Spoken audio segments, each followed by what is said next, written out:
Not that We're gonna be seeing a lot of that. This is the old tomb. This is the tomb that was built when George Washington's elder half-brother Lawrence died in 1752. And actually George Washington was the one who was charged with building the tomb. So he was buried there, and then several other Washingtons were buried here, and George and Martha Washington were buried here at their deaths in 1799 and 1802. In his will, the will we were talking about before, he called for a new vault to be built, and he specified where he wanted it, which is over in that direction about 10 degrees. And just to show that no matter how important you are when you're alive, nobody's very important when they're dead. They didn't do it, and it wasn't until 1831 that they decided to make good on his recommendation. The reason for that was that there was this very well publicized case where somebody came in and broke into this vault, got in here and pulled out a skull, and went to Alexandria and told everybody that he had George Washington's skull. And it was not George Washington's skull, we know, because George Washington was buried in a very elaborate coffin that included in the middle of it a lead liner. It was a. Did any of you guys see the funeral reenactment last year or 2 years ago? No? We reenacted George Washington's funeral in December of 1999 in celebration of the 200th anniversary of his death. So we recreated his coffin, and it was a massive thing. An oak outer case was covered in black cloth, and then a mahogany coffin, and then on the inside of that, the body was actually placed in a lead liner.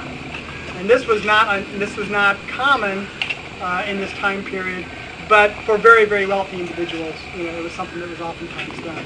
And in this instance, it was a good thing because this is such a moist environment that the two outer coffins completely decomposed in the 30 years that they were in here, but the lead liner stayed intact.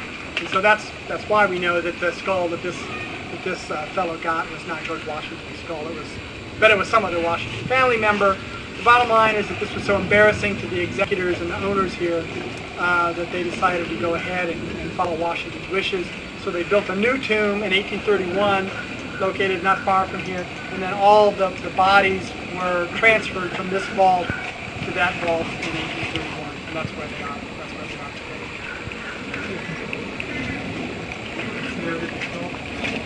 Well, I don't know the rest of the story.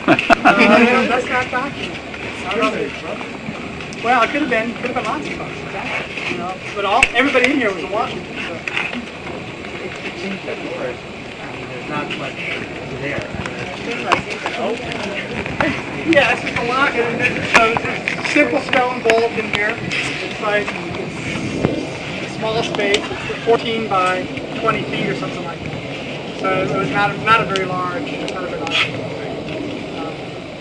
The stories are quite ghoulish. When they moved the bodies in 1831, most of the coffins had decomposed.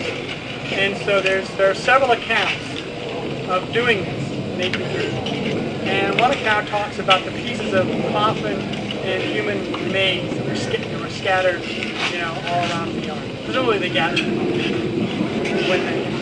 but this is just one of those abject lessons about once you're gone, you're gone. It's all hoopla and ceremony until they put you in, but after that, it's still good.